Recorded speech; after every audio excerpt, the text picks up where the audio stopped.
वस्सलातु वस्सलामु अला खातमिन नबीय्यीन। अल्लाह से दुआ है कि अल्लाह ताला हमारे इस टूटे फूटे ज़िक्र को अपनी बारगाह में मुकम्मल सेहत के साथ शर्फ़ कबूलियत अता फरमाए और हम तमाम को जब तक दम में दम है अपने ज़िक्र हक़ की तौफ़ीक़ अता फरमाता रहे। किताब है क़ससुल अंबिया और सफ़ा है 824 और 227। जब हज़रत इब्राहीम अलैहिस्सलाम को हुक्म दिया गया कि अपने नूरे नज़र को अल्लाह की राह में ज़िबा करो, जब अल्लाह ताला ने आपको हुक्म दिया कि अपने बेटे को अल्लाह की राह में ज़िबा करो, तो आपने हज़रत इस्माइल अलैहिस्सलाम को कहा, हज़रत इब्राहीम ने, कि बेटा ये छुरी संभालो, घाटी में चलते हैं, अपने अहले खाना के लिए जो है लकड़ियाँ चुन के लाते हैं। जब आप घाटी में गए तो आपको पता है शैतान तो बड़ा मलऊन आपके सामने आ गया बहुत बुजुर्ग की शक्ल में और कहा कि हज़रत इब्राहीम अलैहिस्सलाम को कि आपको तो ख्वाब में शैतान ने कहा है अल्लाह का कोई हुक्म नहीं है, आप अपने जो अपना नूरे नज़र है इसको ज़िबा ना करें। आपने कहा मलऊन तो मेरे पास से दफ़ा हो जाए, इसलिए कि आप पहचान गए अल्लाह के नबी के, तुम मेरे अल्लाह के काम में मदाखलत ना कर। जब आगे चले वहाँ से दलील हुआ, वहाँ से आगे चले तो आप हज़रत इस्माइल अलैहिस्सलाम के सामने आ गए। तुझे पता है कि तेरा बाप तुझे कहाँ लेके जा रहा है? मुझे तो कुछ नहीं पता, इसलिए कि उस वक्त हज़रत इब्राहीम ने आपको बताया नहीं था। कहा कि अल्लाह ये कहता है कि अल्लाह का मुझे हुक्म हुआ है कि तुझे अल्लाह की राह में ज़िबा कर दूँ। ताकि अगर अल्लाह ने कहा है तो मैं क्या कर सकता हूँ, मेरे लिए सब में बेहतर है कुर्बान होना अल्लाह की राह में, और जो मेरा बाप करेगा वो सही करेगा। वहाँ से भी दलील हुआ। आखिर ये हज़रत हाजरा के पास आया जो आपकी वालदा था, आप घर में बैठी हुई थी, कहा कि भाई तेरा शौहर जो है तेरे बेटे को ज़िबा करने के लिए लेके गया, पता है तुझे? कहा नहीं, वो तो लकड़ियाँ चुनने के लिए लेके गए कि जो है वहाँ से जो है लकड़ियाँ जमा करें और हमारे जो है मतलब घर में खाने पीने का सामान। आप हज़रत इस्माइल से बेइंतहा मोहब्बत करते थे। कहा कि भाई वो उनका रखते जिगर है, वो उसको ज़िबा कर नहीं सकते। कहने के बात ये कि वो उसको घुमा लें कि मुझे रब ने कहा। जब हज़रत आयशा ने ये सुना तो आपने कहा कि भाई अगर अल्लाह ने कहा है तो मेरा भी तस्लीम है। वहाँ से भी ज़लील ख्वार हुआ, भागा। जब आप वहाँ पहुँचे और आपने हज़रत इस्माइल अलैहिस्सलाम को कहा कि बेटा अल्लाह ताला ने तुझे कुर्बान करने का हुक्म दिया है, बता मैं क्या करूँ?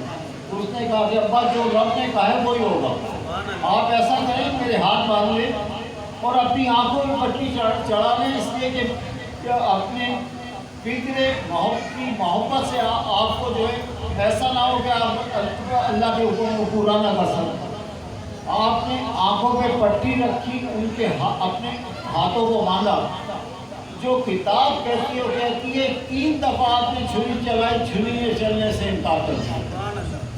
जब चौथी, फिर उसके बाद कहते हैं कि 3 दफ़ा तेज़ की, फिर उसके बाद चलाई तो पता चला कि कोई चीज़ ज़िबा हो गई है। आंखों से पट्टी हटाई तो ये समझें कि हज़रत इस्माइल उधर खड़े थे और इधर जो है मेढा ज़िबा हुआ। अल्लाह ताला की तरफ से निदा आती है, इब्राहीम अपने इम्तिहान में कामयाब हो गया।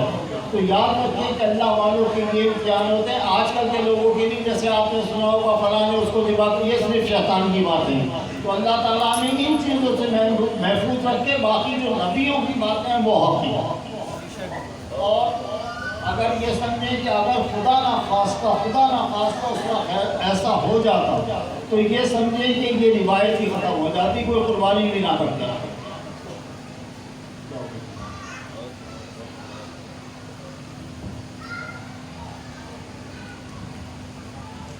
हज़ूर अकरम हज़रत उस्मान अलैहिस्सलाम ने रज़ी अल्लाह तआला अन्हु ने हज़ूर अकरम की दावत के मौके पर हर एक कदम के ऊपर एक गुलाम आज़ाद किया।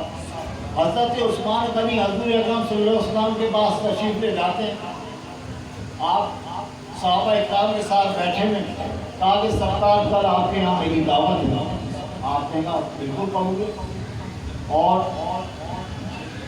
آپ جو بھی اصحاب میرے ساتھ تشریف ہے، آپ نے بالکل دوسرے دن حضرت عثمان غنی جب آنے کے بعد آپ حضور کو لے کے چلے تو آپ ان کے تعظیماً اور ادباً پیچھے چلے اور آپ کے قدموں کو گننا شروع کر دیا۔ جب گننا شروع کر دیا تو آپ نے کہا کہ عثمان کو کیا گن رہا؟ کہا کہ سرکار آپ کے قدم گن رہا، کیونکہ جتنے قدم تک آپ کے گھر تک پہنچے اور وہاں سے کھانا تناول کرنے سے پہلے اتنے قدم کے اوپر آپ نے ایک ایک غلام کو آزاد کر دیا، اندازہ لگاؤ کتنے ان کے غلام ہو گئے۔ جب وہاں سے واپس آئے تو حضرت علی کرم اللہ وجہ جب اپنے گھر پہنچے تو بڑے مخدوم ہیں، کہا کہ آج حضرت عثمان نے اتنی شاندار دعوت حضور اکرم صلی اللہ علیہ وسلم کی ہے کہ میں بتا بھی نہیں سکتا۔ تو حضرت فاطمہ کو زہرا نے کہا سرکار کیا کہا؟ کہ بھائی انہوں نے تو حق اس کے اوپر ایک غلام آزاد کیا، اور یہ سمجھیں کہ اتنی دعوت بہترین تھی کہ بتا نہیں سکتا، آپ ذرا سے مغموم ہوئے۔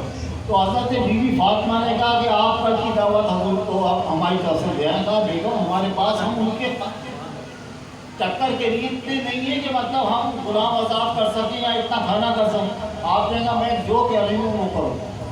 حضرت علی کرم اللہ وجہ حضور کے پاس گئے اور کہا کہ سرکار آپ کے آنے کل میری دعوت۔ حضور اکرم صلی اللہ علیہ وسلم نے قبول فرمائی۔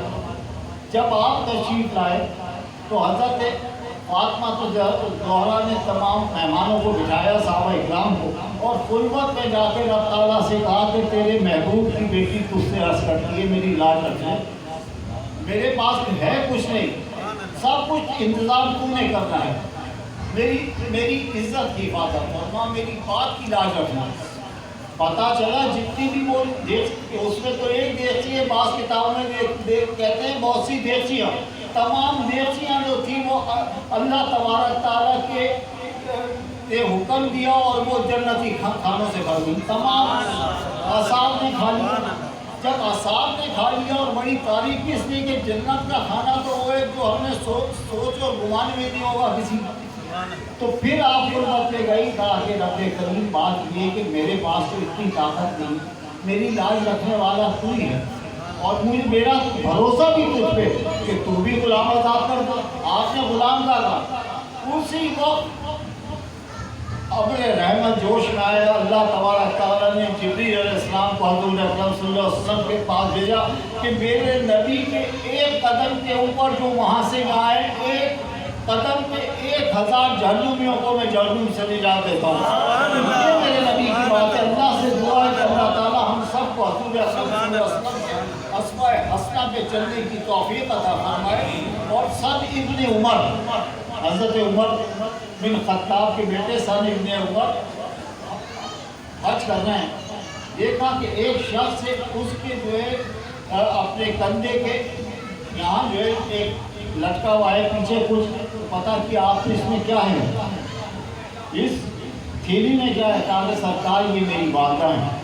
جیسے آپ چکر لے کے واپس آئے تو اس نے سامنے کھڑے ہو کر کہا اب یہ بہت سمجھنے والی بات ہے، اتنی تو میں نے کہہ دی کہ سرکار یہ بتا دیں کہ میں اپنی ماں کو 10 دفعہ جو ہے لا چکا ملک کے شام سے حج کرنے کے لیے، یہ بتا دیں کہ کیا میرا اس کا حق ادا ہو گیا۔ آپ نے کہا تو زندگی بھر بھی اسے لے کے آتا رہے گا۔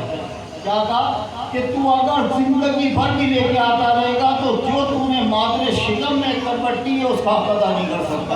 تو بھائیو یاد رکھو کہ ہر ایک کی ماں ہے، جوانی سب کے ساتھ ہے اور بھٹا ضرور ہو رہا ہے، لیکن اپنے ماں باپوں کی عزت کرو، ان کا خیال کرو۔ اللہ سے دعا ہے کہ اللہ تعالیٰ ہم سب کو اپنے والدین کے ادب کی توفیق عطا فرمائے۔ اس لیے کہ یاد رکھنا جس